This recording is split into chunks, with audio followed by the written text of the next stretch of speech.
Good morning, good afternoon, or good evening, whenever or wherever you're watching or listening to us. This is the Awesemo Nhl Dfs strategy show, and I'm your host, Michael Clifford, aka Slim Cliffy. Jumping into the Mutt Cuts van for this cross-country journey to reunite a woman with their briefcase is Mr. Christmas himself, Joshua Harris. Josh, how we doing today, bud? Samsonite. I was way off. Slappy, Sammy. Yeah, I'm glad I get to make these jokes with you because I don't get to make these jokes with Jake. Every time I make a joke like that with Jake, I just get a blank face. So yeah, he hasn't even seen Dumb and Dumber, so I don't even know why we put him on the air, to be honest. But maybe now that we have a long weekend ahead of us, maybe I'll take in Dumb and Dumber. I haven't watched that in a little while, but we're not here to talk about movies. We're here to talk about hockey. We have a 6-game slate ahead of us here tonight. Before we get to those 6 games here tonight, let's talk about the slate last night, because the slate last night was just completely broken by one line. The Islanders' top line went absolutely nuclear. Matt Barzal had a hat trick and 5 points, if I'm not mistaken. What frustrates me about that game, and we talked about it a bit before we came on the air, was Ilya Samsonov, the starting goalie for Washington, took an elbow to the head behind the net from his own teammate like a few minutes into the game, got taken out, went to the concussion room, apparently passed all the concussion tests, came back in like 15 minutes later and let in 4 goals in 10 minutes. Like, I don't know, like goalies letting goals all the time. So you don't want to say that there's, causation between the hit and his performance afterwards. But like that hit that he took behind the net, it reminded me of the one Sidney Crosby took from David Steckel like 10 years ago or whatever it was, when it caused all those significant traumas for Crosby. That, like, it looked like the same hit to me. Whether or not Samsonov was fine, I can't believe they just didn't put Vanacek in for the rest of the game and then give Samsonov 24 hours to see if he'd be fine for today's start. That just seemed insane to me. Yeah, and I don't get why they did that. Like, even if he was okay, why put him back in the first? Like, wait until the start of the second. Like, none of that made sense. Now they're playing again tonight. Vanacek got pulled. Now he's back in probably tonight. Like, so I don't know what they were doing. Yeah, it was just a really weird scene. But hey, if you stack Islanders won last night, you were definitely all smiles because it certainly worked out in your favor. One area that didn't work out in most anybody's favor was the Rangers going into Buffalo. The Rangers had very high ownership across the board, multiple players over 20%. But one thing we always talk about on this show, and I think it was a great point that Jake made a few shows ago, was you don't need bad goalies to be great for the rest of the season or for the rest of their careers. You just need them to be great for one night. And Dustin Tokarski was great last night. Yeah, Rangers almost had 50 shots. They ended up winning, but Tokarski ended up with 44 saves, the shot bonus, and an overtime loss, 2 points. So he I don't know what his final score was, but I would imagine it was over 20. Sure. Yeah, he had a pretty good night in net. And, we, like I said, we always talk about goalies at home that are going to see volume. Tokarski was definitely an example of that. Not a whole lot elsewhere on the slate. I think people might have been a bit frustrated by the Panthers because there's a lot of Panthers ownership. They didn't play that well. The one thing that really kind of jumped out at me was Tampa Bay and the Jackets. Namely, I think Columbus lost that game last night, but that might have been the best game I've seen them play. And I only caught one period, so, caveat emptor. But I only, that probably was Columbus's best game that I saw them play. They put up, I think, 38 shots on Vasilevsky. They still lost 3-2. This isn't a playoff team, but they are starting to show signs that they aren't the doormat that they were like a month ago. Yeah, and, we give Torts a lot of shit for being I gotta watch my mouth, but we give Torts a lot of crap for being a bad coach for DFS, but he's actually a really good coach. He gets the most out of his players. He's not afraid to bench players, hold them accountable. So that being said, if they come up, they play for him, so they're going to have these games where they're competitive. They're going to have more competitive games than not going forward, I would imagine. Yeah. I hope we actually see that, because it almost feels bad when you're just kind of auto picking against Columbus, because they should be a bit better team than they're showing, but hopefully they're starting to turn it around a little bit here. one thing I want to talk to you before we get to the slate. It's a short slate, and I don't play 150 lineups. Usually, I'll play 3 max or 20 max. You usually play 1 to 3 lineups. So even on smaller slates like this, there are lines and there are teams that we kind of have to X out. And it's not necessarily because we don't like that line or like that team or think it's a bad spot, but because we have limited options and we have to kind of try to optimize those options. So on a shorter slate like this, how do you, or basically, I guess any slate, how do you go about like Xing out teams or Xing out players? Like, what do you look for red flags to get you away from teams that might have a good price or a good projection or a good matchup or something like that? Yeah, so one of the things I like to do, I go through all the games. Like on a six game slate, it's a lot easier than like a 14. Like for being a 1 to 3 lineup player, these medium sized slates, like 5 to 8 games, is perfect for hand building if you're doing 1 to 3. So what I like to do, I'll go through each game and I'll write down the lines that I like, and then like on a slate like this, there's 3 very expensive lines: Toronto 1, Edmonton 1, Colorado 1. So then you start looking what you can fit with them and what you can't fit with them. And if you want to go with an expensive line like Colorado, Toronto, Edmonton, not that I don't like these lines, but there's a lot of mid-priced lines that you can't fit with the Colorado ones, the Edmonton ones, the Toronto ones. So if you're dead red on playing a line like that, you got to see what fits with them. And then you can go from there. If you want to fade these expensive lines, then you do the same with the mid-price lines. So then you kind of see what you can fit construction-wise in an expensive and punt line build, the mid-range build, something like that. And then you kind of narrow it down from there. So like you can't fit Toronto 1 with Colorado 1. So if you prefer Colorado over Toronto, as much as it sucks, like you X out Matthews because you can't fit him. But it's not like you don't like him. It's just you can't play everybody in 3 lineups, and you can't play everybody in 20 lineups. You can't even play everyone in 150. Like those people say, oh, you're an MME player, you're bound to hit eventually. Like, no, that's not the case. Like you have to know what you're doing. And so you kind of just have to, the best thing to do is just fool around with building lineups and see what fits and what can't fit. And it makes the process a bit easier. Yeah, I think that's probably the best way to go about it. I think is not, if you're making one lineup, don't just focus on necessarily making one lineup. Make 3 lineups, make 4 lineups, start winnowing down, and then once you get to a smaller pool, and then you start making the real tough choices. But it's not, there's no easy answer here when it comes to making lineups. This is why we spend hours every day researching it. If it were easy, everybody would do it, so the saying goes. All right, I think that's enough little chatter. We do have some games to get to. Before we get to that, little reminder that if you're not able to watch your favorite Awesemo shows on YouTube, almost all of our Awesemo YouTube shows are available through the Awesemo Podcast Network.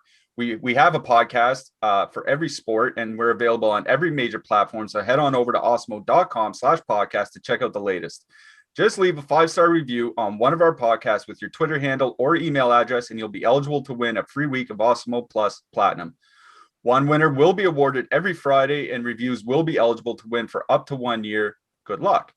While you're here, if you don't want to buy an Awesemo Plus Platinum package and you still want to support us, the best way to do so is to like and subscribe. It really helps us grow this channel, helps us beat the algorithm, helps us keep these shows coming pretty much on a daily basis. And we have hours and hours of DFS shows every day. So if you could throw us a like, throw us a subscribe, and click that bell if you want to get notified whenever we come on the air. All right, let's get to these games. So let's get to we'll get to our first one here. We have the Washington Capitals with a 3.4 implied goal total going into New Jersey. The New Jersey Devils have a 2.6 implied goal total. The Caps just played last night. We talked about it, a few minutes ago. They got beat down by the Islanders 8-4. I assume Vitek Vanacek is going to come in net, seeing as Samsonov may be injured. Definitely got shelled last night. Not sure what you really like here. Like our ownership is showing a lot of Washington ownership already. Ovechkin, the highest owned player on the slate. We have Kuznetsov in the top 5 and Oshie in the top 10 as well. So, and Vanacek in the top 10. So 4 out of our top 10 owned players so far on our first run are from Washington. So there's going to be a lot of interest there. So what's your interest in Washington, Josh? And then move it on over to New Jersey. Yeah, I at the ownership on Washington won, and they're on a back-to-back 4-6, 5-8, something like that. They've been playing a bunch of hockey, and you like to note, like we talk about all the time. You have those stats picking on teams who've played 5-8. It's not 100% type deal, but there's no like absolutes. But Ovechkin 24%, Kuznetsov 21%, like on a slate with McDavid, with Matthews, with McKinnon. Like I just this is like an MME type game for me. I don't want to play 24% Ovechkin at 24% on a back-to-back coming off a beating. Like, yeah, it's the Devils. They're not very good, but Blackwood's good. The Zajac line, who they're going to get, has been good, which has been weird because like Zajac's like 107 years old. But like a couple games ago, like they ran over the Couturier line, like ran them over. So I think there's definitely in a limited number of lineups, there's definite merit to fading the Caps top line tonight. If you want to get down into like the secondary stacks, I think that's okay if you want to do like a Backstrom Wilson, but really like it's probably just going to be like a one-offs, like Jacob Vrana on the third line with Eller and Sprong. I think you could take some pieces there. They're a decent filler. But again, like on the Caps, I'm more towards, if I was building 20 to 150 lineups, I'd have some, but I'd probably be way under the field. And then on the Devils side, because we like to take advantage of, these teams playing a ton of games, Vitek Vanacek, got pulled or that situation was just weird, but he's probably going to be back in net tonight. There's some stuff to like on the Devils. I don't know if I'll get there in 1 to 3 lineups. I probably won't. But, as I just talked about, the Zajac line has been very good. So if you want to leave Zajac off, you want to put him in, that's fine. But I think, Jesper Bratt, 3,800 power play 1. He's going to have, looking at the ownerships, like they're going to have a moderate ownership. So, but I think, Bratt, Zajac, Sharon Govich is the line that I would full stack. If you want a 2-man like a Hughes and Palmieri, I think that's perfectly fine. Or even if you want to go down to the third line, Wood and Zaka with Merkley, I think that's okay. I would be concerned because they're going to get the Eller matchup. So maybe I wouldn't go there, especially at their ownership. For a third line getting over 5%, that's probably not where I want to be. But I think on the Zajac line and the Hughes Palmieri duo in MME, I think I would have some. Yeah, Hughes Palmieri is always the duo that kind of draws my interest because those I think are probably their 2 best forwards, independently. Just if you were to evaluate this lineup, I think you'd say that those are their 2 best forwards.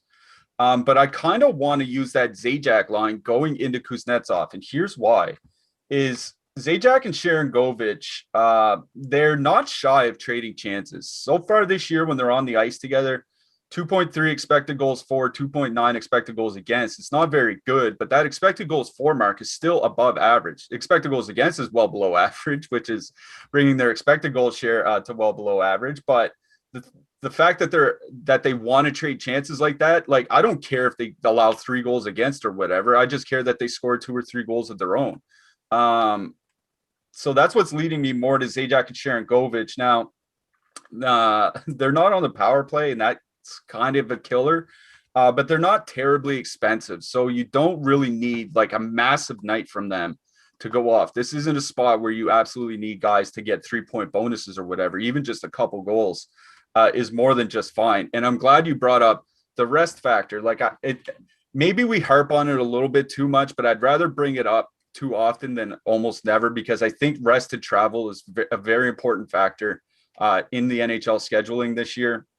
And New Jersey just had two straight days off, which never happens. They actually said it's going to be the last time they have 2 days off between games for the rest of the season. And as you mentioned, Washington's playing back-to-back 4-6, 5-8. So I think the New Jersey rest factor is strong. It's strong on the rest factor is strong on New Jersey's side. Pardon me. So I do like Zajac and Sharon Govich here. If you want to go down to Palmieri and Hughes, I have no problem with that. But I think Zajac and Sharon Govich, just because of the matchups, even if they don't get a lot of power play time, they probably still end up near the top of New Jersey forwards in minutes tonight, just because they'll be matched up so often against Ovechkin at 5-on-5.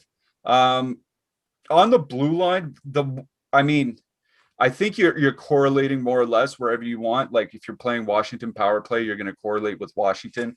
If you're going to correlate with New Jersey, like you probably put, if you're playing like Palmieri, you might play Ty Smith. If you're playing, Merkley or Wood, you might play Subban or Severson or something like that. But the name that's jumping out to me is Dmitry Kulikov. He's played 20 plus minutes in 4 out of his last 5 games. Super cheap defenseman. Feels like that's probably where I'm going to go for my punt tonight. Do you have anything different there? No, I like it. I mean, personally, I'm not a huge Ty Smith guy in DFS, especially at his ownership.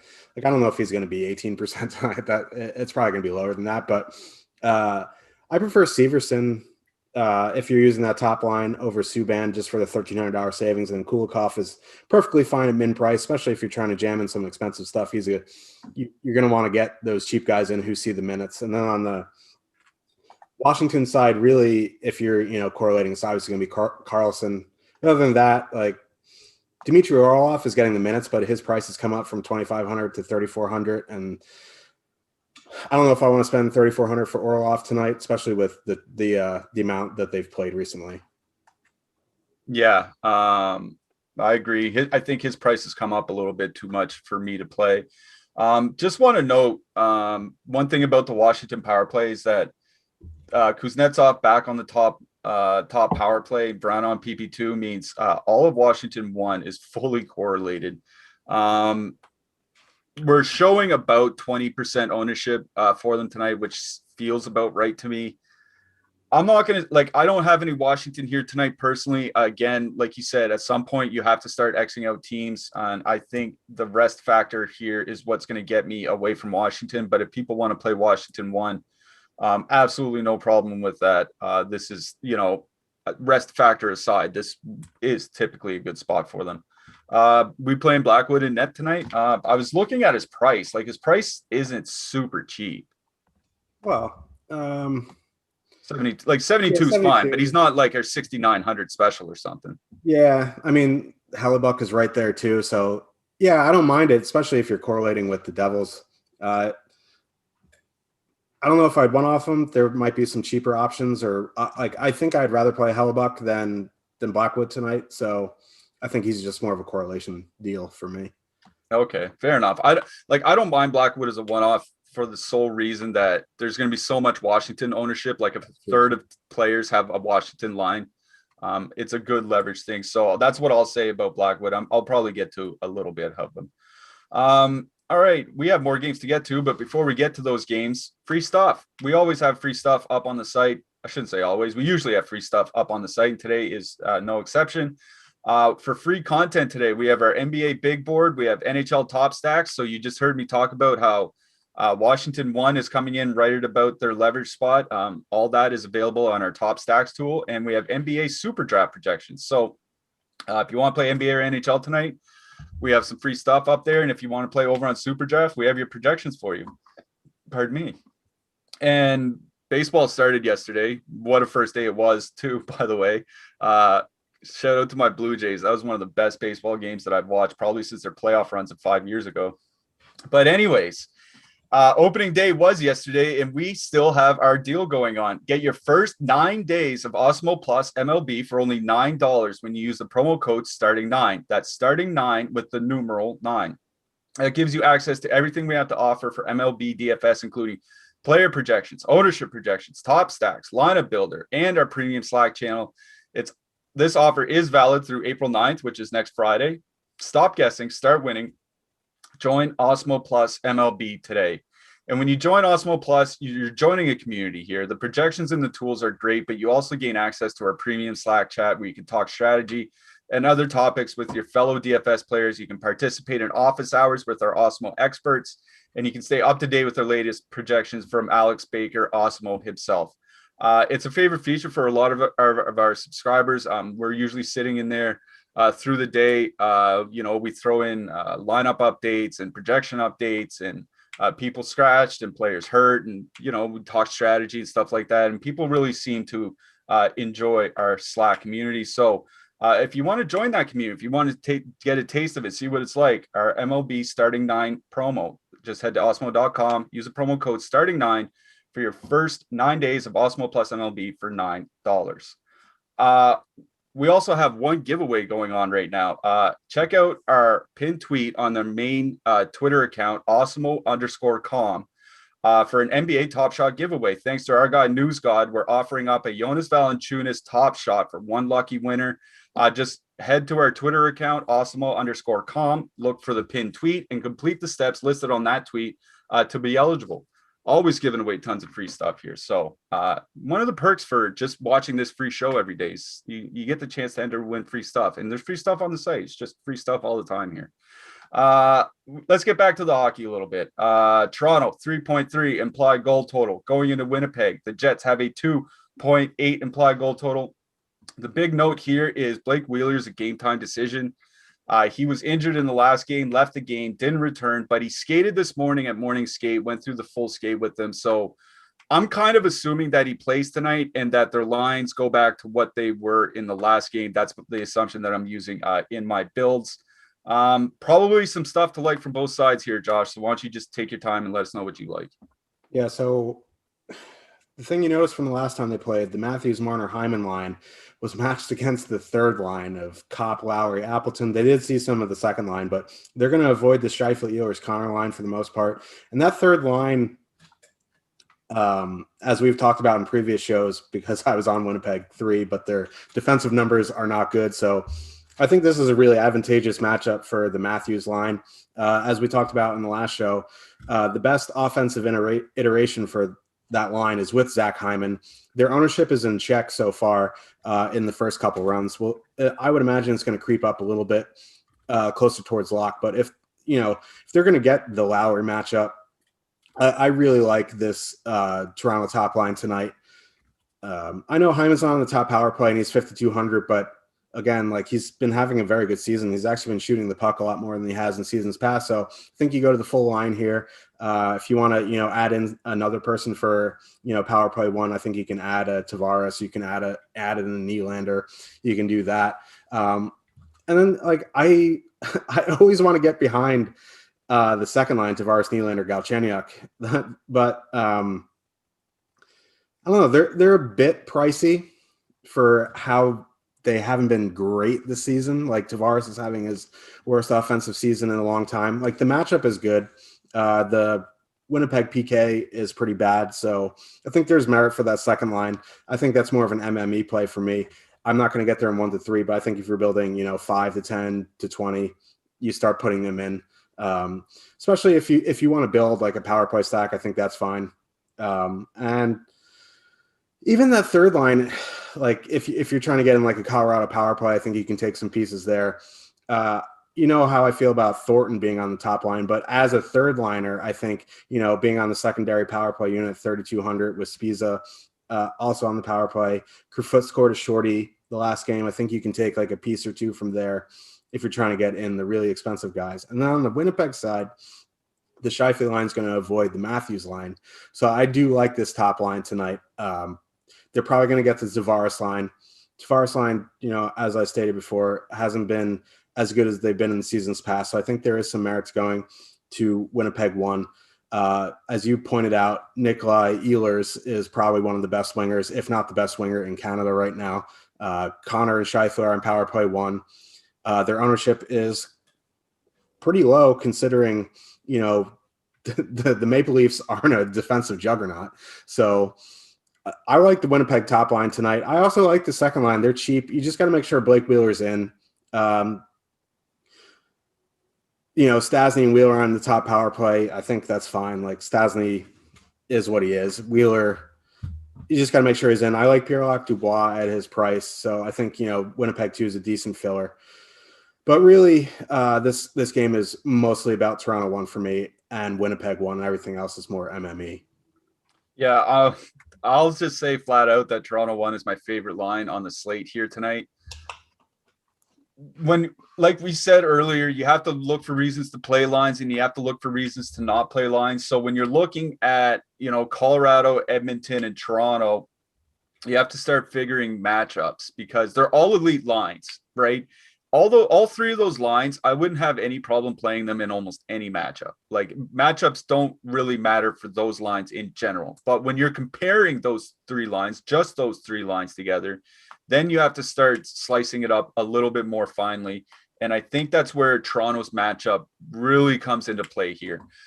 Like Winnipeg doesn't take a lot of penalties, and that's kind of a problem because we do want them to take a lot of penalties against Toronto, but Winnipeg's penalty kill not really much to write home about. Hasn't been much to write home about for years now.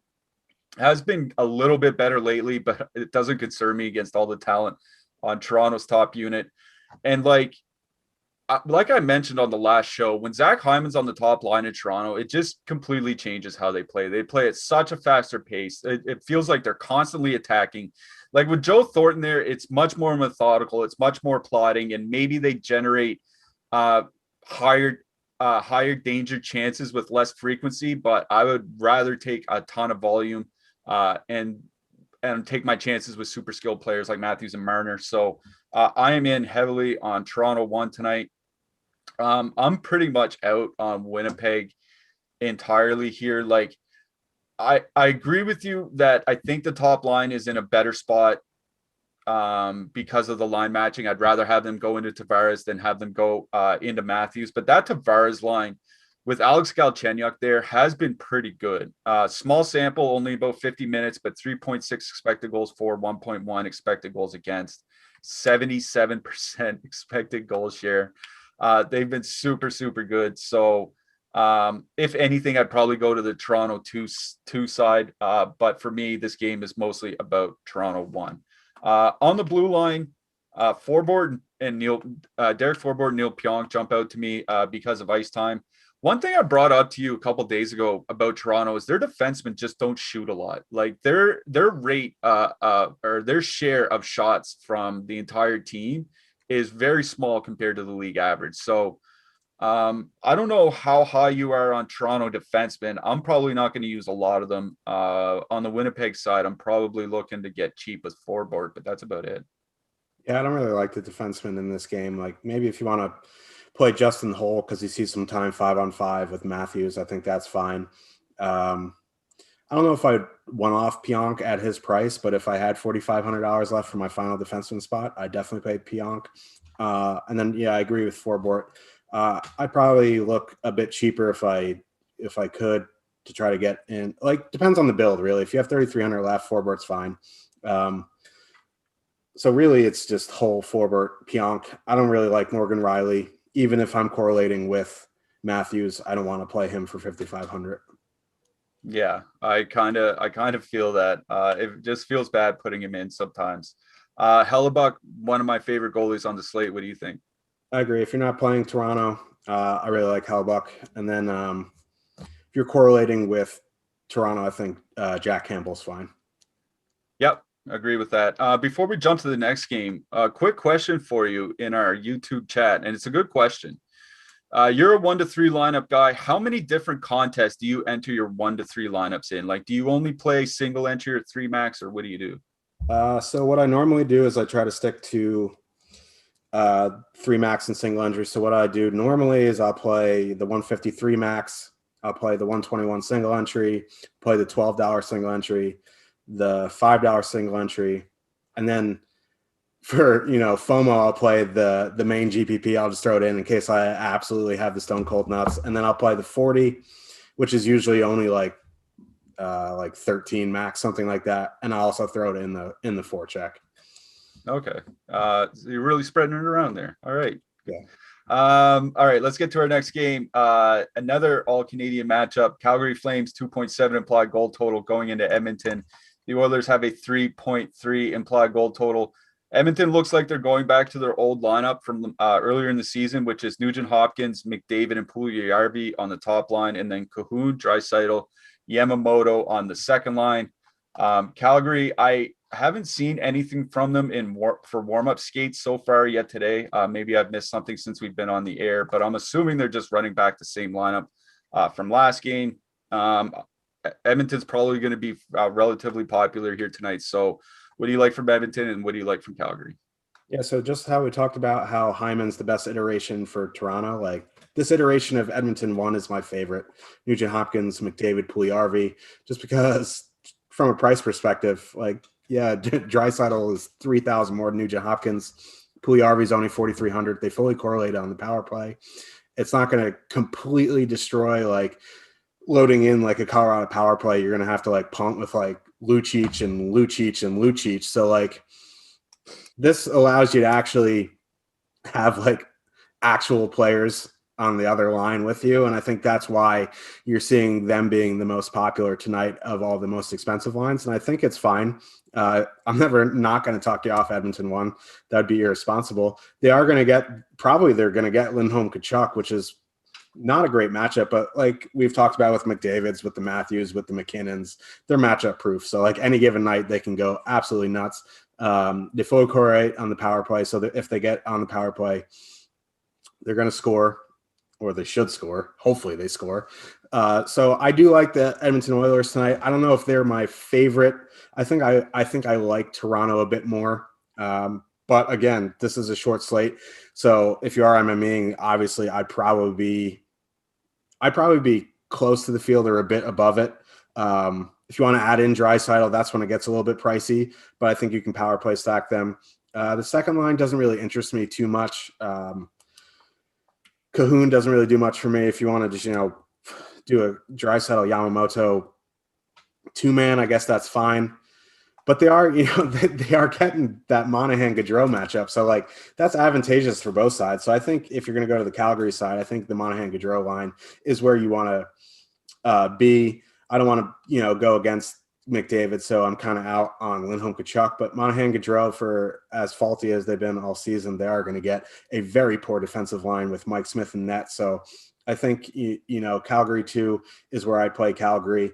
I think that's an MME thing for me. I probably wouldn't play them in 1 to 3. So really for me, this game's about Edmonton 1, Edmonton power play, some Calgary 2, and maybe, some Calgary 1 in MME, just have a handful just because, Mike Smith isn't great and there are some power play guys on that line. Yeah, I'm having a tough time getting to Calgary. I agree with you that it's a good spot for the Monahan, Gaudreau, Ritchie line. The problem is they haven't been very good. 1.5 expected goals, 4 per 60, 2.0 expected goals against per 60, 43% expected goal share, and 0 goals scored in 93 minutes of ice time. It hasn't been pretty for Calgary too. Like, I'm pretty much out on Calgary altogether here tonight.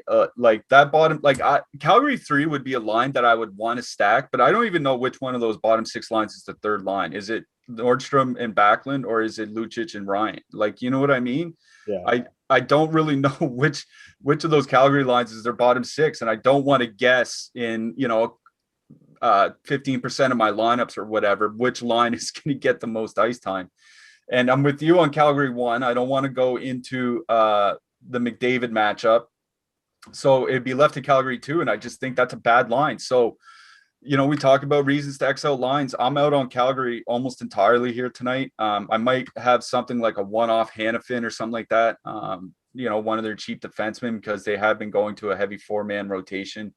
But that's about it for me. For me, it's going to be about the Edmonton side. I'm probably going to be mixing in a lot more Draisaitl than you, just because of that matchup. Like, I think Draisaitl and Yamamoto, I like, it's a good matchup for both teams. I agree with you. And when I get in that situation, I just default to the home team is what I do. So, I'm going to be mostly Edmonton power play, but I'm going to try to sneak in maybe 1 or 2 Edmonton power play 2 stacks. And Edmonton 2 is pretty cheap too, right? Like Cahoon and Yamamoto. Cahoon, I think, is under 3K, and Yamamoto is under 4K. Those are pretty cheap. I probably wouldn't stack the full line, but 2-man with Yamamoto, Draisaitl, McDavid, or something like that, I think can work just fine. On the blue line, Adam Larson played a boatload of ice time last game. If he does that all the time, he can probably get to the shot block bonus. But the problem is that seems like a one-off game. I don't know if he's going to be playing 25 minutes every night. Larson for Hall, it's a 1-for-1. Did they win that trade? I mean, I think once Hall won the MVP, it kind of put that to bed. Yeah. No, but Larson's okay at 3,800. If you want to put in Cowboy Chris Russell at 3, that's fine. But really, Tyson Barrie with the power play guys. If you want to play Nurse for a little bit more expensive for the periffs, I think that's fine. And I agree with you on Hannafin, but really I'm probably out on Calgary defensemen. Yeah, I'm pretty much out on them as well. I'm not really liking either goalie in this game either. I don't know what your thoughts here, but I'm not someone that's super gung-ho on playing Mike Smith, and I'm not somebody that's super gung-ho on playing almost any goalie against McDavid. Yeah, I don't like, as much as I like Markstrom, I don't think I'd plug him in on the road against McDavid. And the problem is, like, on DK, he's 7,400, Hellebuck's 7,300 at home. Yeah. So, yeah. All right. I agree with you right there. Today's show is sponsored by JockMKT. If you haven't heard, JockMKT has turned fantasy sports into a stock exchange. Forget waiting until the end of the game to make money. JockMKT allows you to buy and sell shares of players in real time for real money with guaranteed payouts for all your shares at the end of each night. With daily markets for NBA, MLB, NHL, PGA, you can make real money every hour, every minute, every second of any match or game. Use a pregame IPO to pick up shares of your favorite players and buy, sell, or hold during the game based on your analysis. Download the app to get started and use our exclusive Awesemo promo code Awesemo50 for a $50 bonus on your first deposit. This is an exclusive offer only for the Awesemo community, so make sure to take advantage of it today. That's Awesemo50 for a $50 bonus. I think I'm going to get into JockMKT this weekend. I just don't really have enough time to put in 2 or 3 hours of DFS for MLB every day. So maybe I'll just start playing JockMKT MLB until NHL regular season's over. That feels like the way to go. Yeah, I should check it out too. I don't know if because I wanted to get into Super Draft. Super Draft's not legal in New Jersey. I got to make sure JockMKT's legal in New Jersey, but I'll get into it if it is. One of these days, gambling is just going to be uniform across both our countries, and it'll be a glorious, glorious day when that happens. All right. A lot of gray hairs when that happens. If we have any hair left. Yeah. Woo. All right. Getting to our next game, we have the St. Louis Blues with a 2.3 implied goal total going into Colorado. The Avs have a 3.3 implied goal total. This is a game we've been talking about in our Slack chat pretty much all day today. On a small slate, you have to look for reasons maybe to get a little bit different. What do you like here, Josh? Because this is probably the pivotal game of the night. Yeah. Is it Jonas Johansson? Is he confirmed? Okay. Yeah. Okay. This is going to be the most important game of the night, and it's without question. Like, it feels weird. Like, the Blues have a 2.3 total, and if it was Grubauer, I'd agree because, but Jonas Johansson, who is it? The Buffalo guy said this is the worst goalie he's ever seen in his life. John Vogel, the Buffalo beat writer, said it was the worst goalie he's ever seen. Couldn't save puck even in practice. Yeah, so I know you've talked about it in weeks prior. So, like, the Avs are an elite defensive team, but where they run into problems was when Hunter Miska was in net, right? They give up 4 or 5 goals. Now Jonas Johansson, the worst goalie, Vogel's ever seen in his life, is in the net. Now, here's the thing, right? So you have Jaden Schwartz, Ryan O'Reilly, Vladimir Tarasenko. They're going to get the McKinnon matchup. You don't want to go into the McKinnon matchup. That line is arguably the best line in the NHL.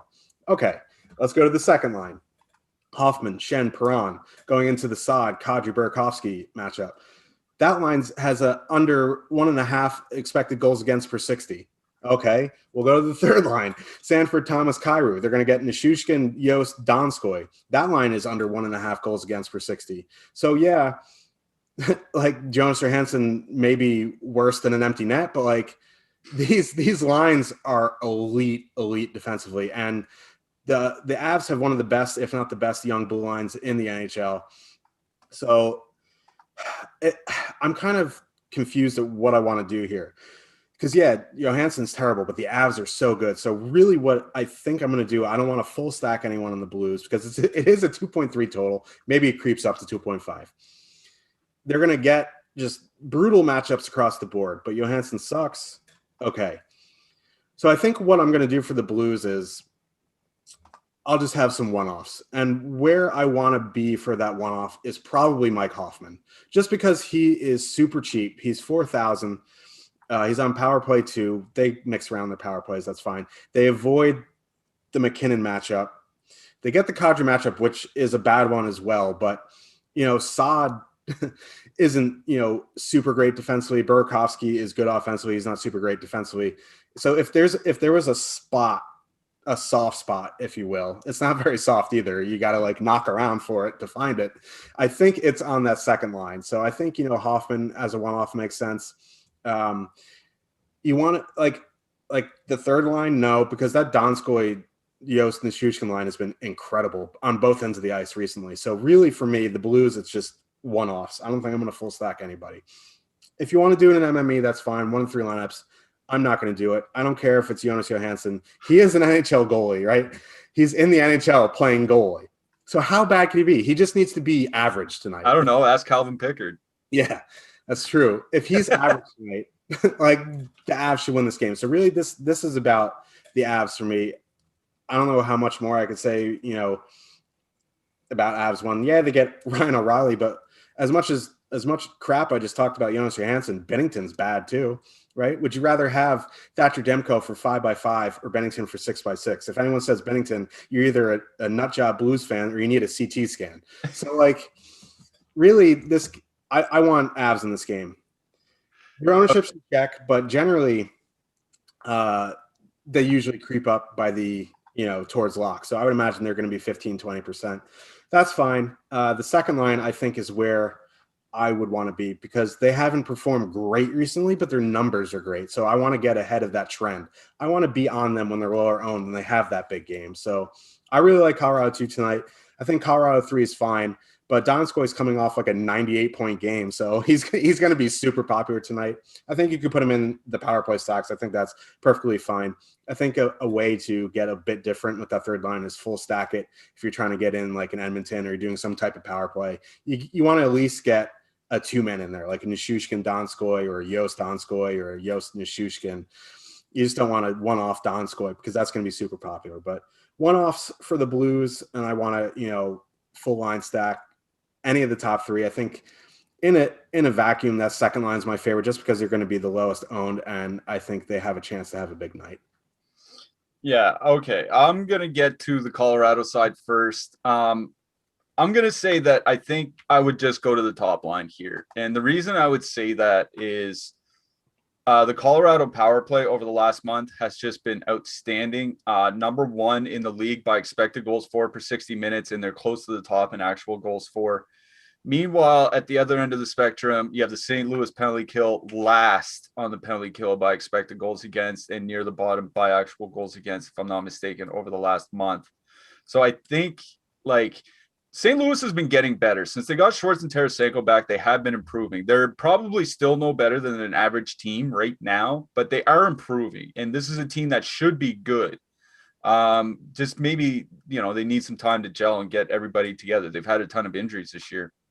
But Colorado top line taking advantage of the power plays where I would focus on Colorado. I'm playing St. Louis 1 here tonight. O'Reilly, Tarasenko, Schwartz. I'm not going to play them heavily, but I probably will have 2 or 3 of them in my 20 lineups just because I like Jonas Johansson doesn't scare me at all. And like, I think St. Louis's ownership could come in even lower than what we're showing them. Like we're showing St. Louis 1 at like 5%. That feels right. I think there's a chance they could come in lower, but I'm in on St. Louis 1 here. I know it's a terrible matchup, but I think Johansson's a terrible goalie, and I'll take a shot on a low-owned line on a 6-game slate against a terrible goalie. On the blue line, I think like if you're correlating with Colorado 1, Makar would make the most sense. If you're using any other line, I'd probably play like Taves or Girard. Yeah, so one of the things I noticed recently with the Colorado power play time is they'll throw out, McKinnon, Rantanen, and Landeskog, Donskoy, Makar. And then when they switch to the second unit, those guys stay on and it's just Taves for Makar. So, because on one of those power play goals the other night when they went nuts, it was Taves with the assist. Like they play most of the power play and then Taves comes out and then they wait to throw out Saad, Kadri, Burakovsky. Like it takes some time. So like Makar sees most of the time and then Taves does see a little bit with the top power play unit. So I think, Makar makes the most sense, but if you want to, get a little bit lower owned player, you can throw in Taves there. I think Girard's fine as well. On the blue side, I don't know. Maybe Marco Scandella, but other than that, no. Yeah, Scandella price isn't bad. I might throw in some Justin Falk or Torrey Krug with my St. Louis stacks, but probably not a lot. Playing 7,100 Bennington on the road, I might, especially my St. Louis stacks. Yeah, if you're dipping into St. Louis and you're full stacking them, I think they have a chance to win if Johansson has one of his games. So sure. But for me, I'm probably not. Okay, I like that. Short, like I'm making a terrible decision. You're just gonna let me do it so I can learn my lesson. All right. One of the biggest edges in sports betting is always shopping to find the best line available. Betting lines can change by the minute and can vary greatly depending on which book you're using.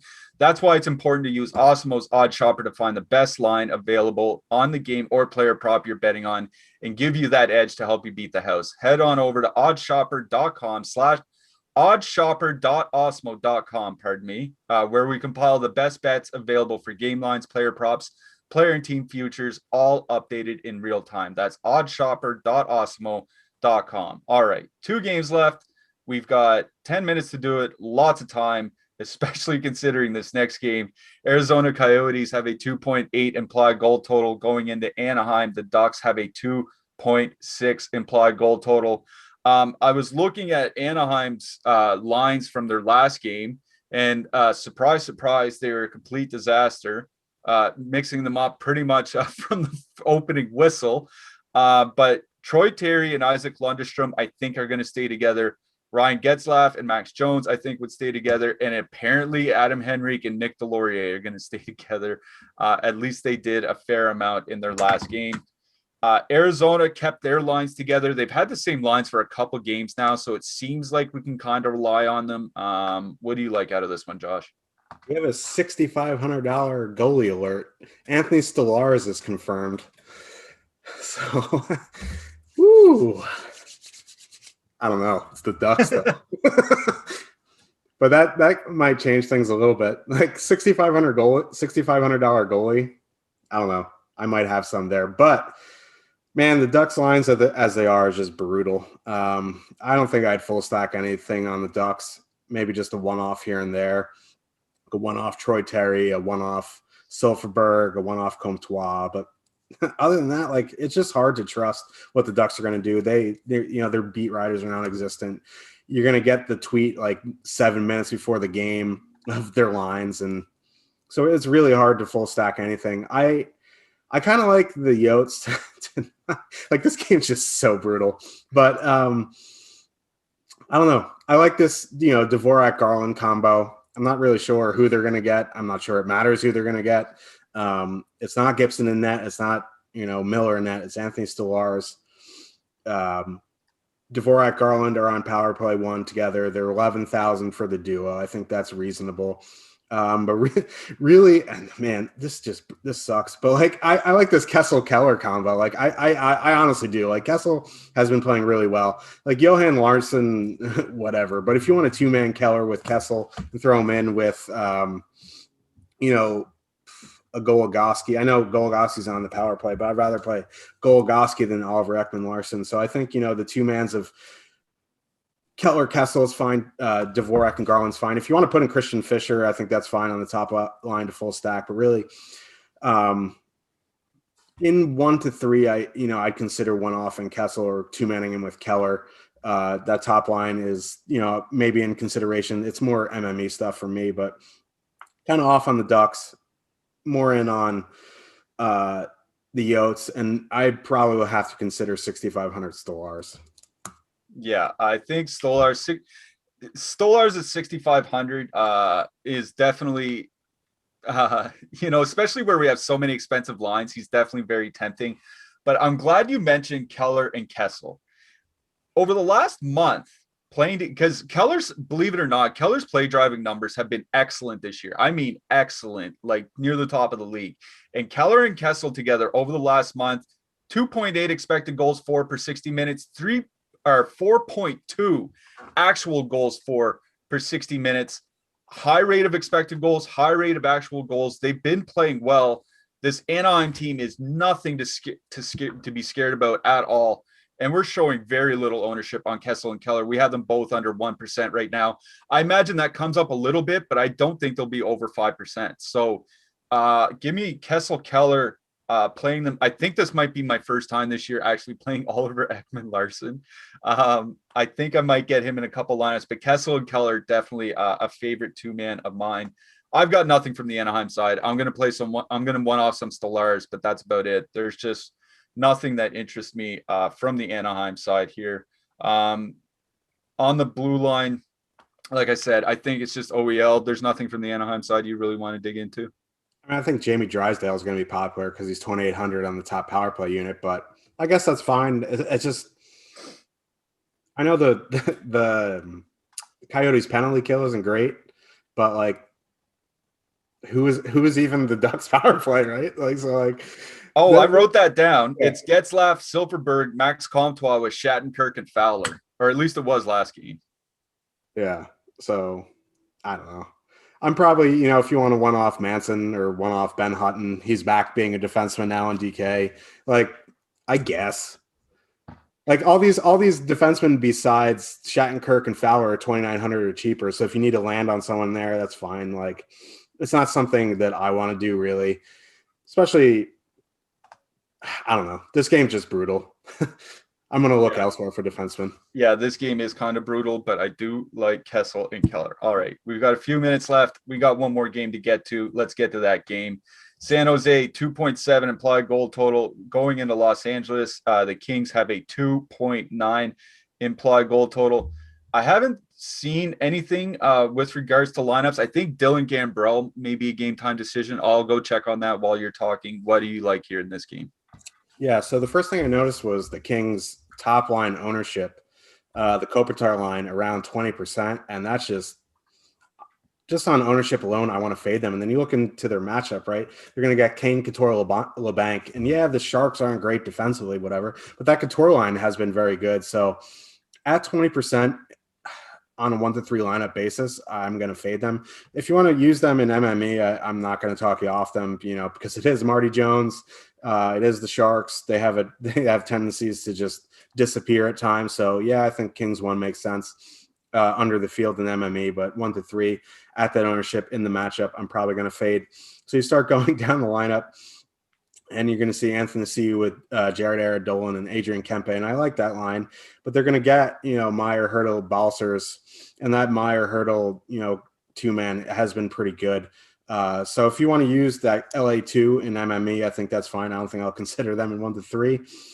But then you get to the Kings' third line, and you have Gabriel Velarde with Jeff Carter, and they're going to just get, the bottom six of the Sharks. They're going to avoid the good D pairings, if there are any good D pairings on the Sharks.